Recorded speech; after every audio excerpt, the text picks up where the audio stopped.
ఎరువులు black market కు తరలించే విధానాన్ని నిరసిస్తూ నిర్వహిస్తున్న అన్నదాత పోరు కార్యక్రమంలో రైతులు అధిక సంఖ్యలో పాల్గొని పాలకులకు కనువిప్పు కలిగించాలని రాష్ట్ర మాజీ ఉప ముఖ్యమంత్రి ఎస్బి అంజద్ భాషా పిలుపునిచ్చారు. ఈ మేరకు అంజద్ భాషా పార్టీ కార్యాలయంలో ఈ నెల 9వ తేదీ నిర్వహించే అన్నదాత పోరుకు సంబంధించిన పోస్టర్లను పార్టీ నేతలతో కలిసి ఆవిష్కరించారు. జై జగన్ జై జగన్ జై జగన్ వైఎస్ఆర్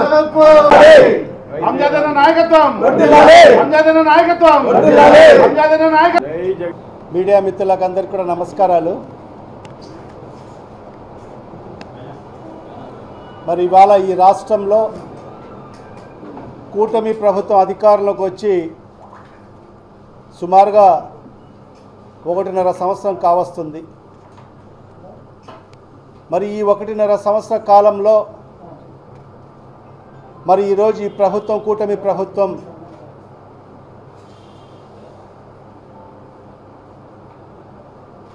ఈ కూటమి ప్రభుత్వంలో మరి రైతులు అనేక సమస్యలతో మరి ఇబ్బంది పడుతున్న పరిస్థితి మనం అందరం చూస్తున్నాం.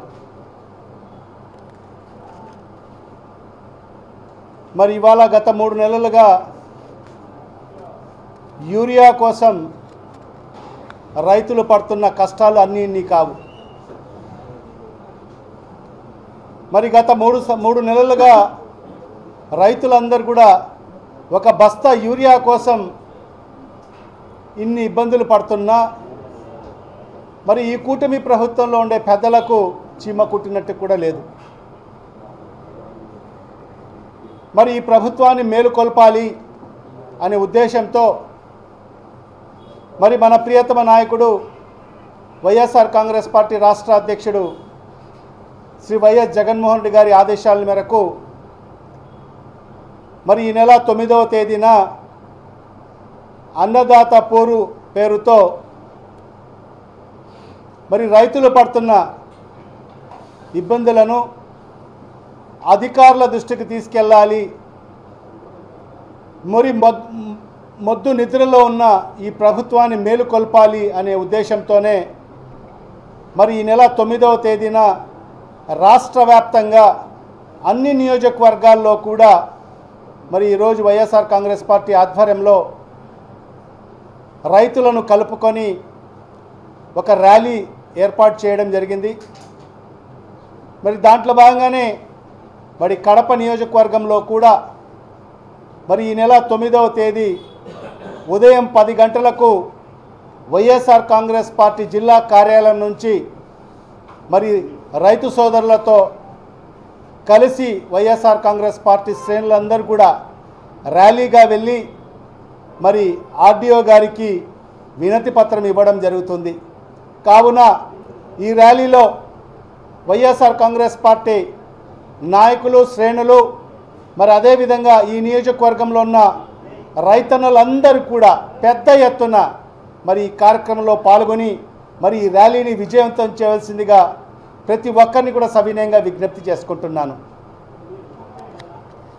మరి ఇవాళ ఈ రాష్ట్రంలో రైతులు సంక్షోభంలో ఉంటే మరి ఈరోజు ఈ రాష్ట్ర ముఖ్యమంత్రి కానీ ఈ రాష్ట్రానికి సంబంధించిన వ్యవసాయ శాఖ మంత్రి కానీ ఎక్కడ కూడా స్పందించిన పరిస్థితి లేదు.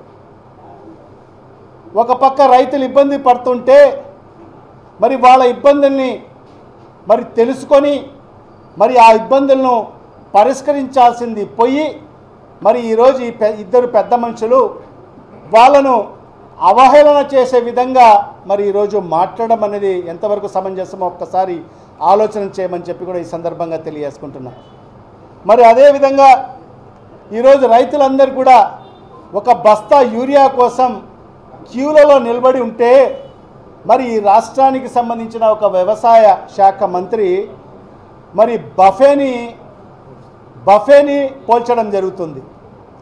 అంటే బఫేలో అన్నాలు పెడతారు కదా, మరి ఆ బఫేలో అన్నాలు పెడితే మరి ప్రతి ఒక్కరు కూడా వరుసలో వచ్చి మరి ఆ అన్నాలు ఏ విధంగా పెట్టించుకుంటారో మరి అదేవిధంగా రైతులు కూడా మరి ఆ క్యూలో నిలబడి మరి ఆ యూరియాని తీసుకోవాలని చెప్పి ఆ బఫేని మరి పోల్చిన వ్యవసాయ శాఖ మంత్రి మన దౌర్భాగ్యం మన రాష్ట్రం వాడే అని చెప్పి ఈ సందర్భంగా తెలియజేసుకుంటున్నాను.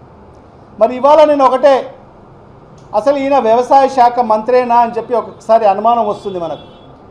అసలు వ్యవసాయం అంటే ఈయనకు తెలుసా అని చెప్పి ఈ సందర్భంగా మరి ఆయన్ని ప్రశ్నిస్తున్నాను. మరి ఈరోజు ఈ 1.5 సంవత్సరాల కాలంగా మరి మీరు రైతులకు చేసింది ఏంటి? నువ్వు వ్యవసాయ శాఖ మంత్రిగా మరి వ్యవసాయానికి సంబంధించిన రైతులకు సంబంధించిన ఏ సమస్యలు పరిష్కరించావో ఒక్కసారి రైతులకు అందరికీ కూడా సమాధానం చెప్పాల్సిన అవసరం ఉంది. మరి ఈరోజు రైతులు ఇన్ని కష్టాలు పడి ఎప్పుడు లేనటువంటి విధంగా